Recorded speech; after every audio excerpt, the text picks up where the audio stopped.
એકવાર એક ગુરુ અને શિષ્ય ખેતરના રસ્તેથી જઈ રહ્યા હતા અને ખેતરમાં એક ખેડૂત કામ કરી રહ્યો હતો.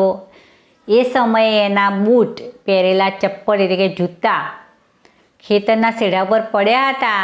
તો આ જોઈને શિષ્યના મનમાં એક તરકીબ સૂચી અને કહ્યું કે ગુરુજી, એક આનંદ આવે એવું હું કામ કરું. તો ગુરુજીએ કહ્યું, તું શું કરવા માગે છે? તો કહ્યું શિષ્યએ કહ્યું કે પેલા ખેડૂતના આ બૂટ લાગે છે શેઢા ઉપર પડ્યા, તો હું એક બૂટ સંતાડી દઉં, આ બીજો આગો પાછો કંઈ મૂકી દઉં અને ખેડૂત આવીને શોધવા લાગે તો એમાંથી થોડો ઘણો આનંદ મને મળી આવે. તો થોડા સમય માટે આપણે એવી રમૂજ કરીએ. તો ગુરુજીએ કહ્યું કે તારો આનંદ જ લેવો છે તો હું કહું એમ કર. જો તારી પાસે કંઈ પૈસા પડ્યા હોય તો એ પૈસા લઈ અને તું એના બૂટમાં મૂકી દે અને પછી તું જો કે તને આનંદ આવે છે કે શું થાય છે.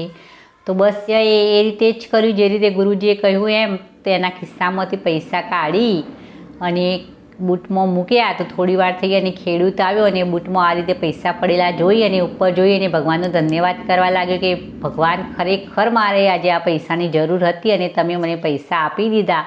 તો ખૂબ આનંદથી એ ઘરે ગયો. તો ગુરુજીએ પેલા શિષ્યને કહ્યું કે તને આ જોઈને આનંદ થયો કે શું થયું? તો શિષ્યએ કહ્યું, મને આ વર્તન જોઈને ઘણો આનંદ થયો, કારણ કે ખેડૂત એકદમ ખુશ થઈ ગયો અને એને પૈસાની જરૂર હતી અને એને એના પૈસા મળી ગયા. તો મિત્રો, આ વાર્તા ઉપરથી એ શીખ મળે કે એવું કોઈ કાર્ય કરવું કે જેમાં આપણને પણ આનંદ મળી શકે. સામેવાળાને તો આનંદ મળે પણ આપણને પણ આનંદ